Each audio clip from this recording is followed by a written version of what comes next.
Hello and welcome back to Trend Tech Guide. Today I'll show you how to download and install the Bigo Live on your Android device in just a few easy steps. First, open a Google Play Store and use the search bar to type Bigo Live.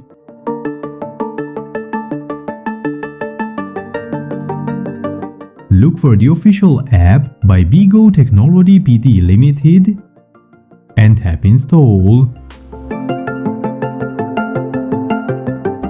Once it finishes downloading, tap open.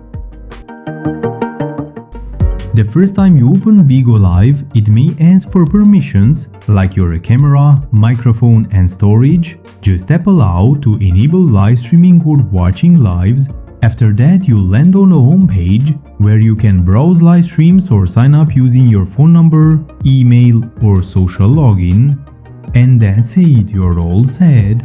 If this video helped, give it a thumbs up, subscribe to Trend Tech Guide, and don't forget to hit the bell icon for more quick tutorials.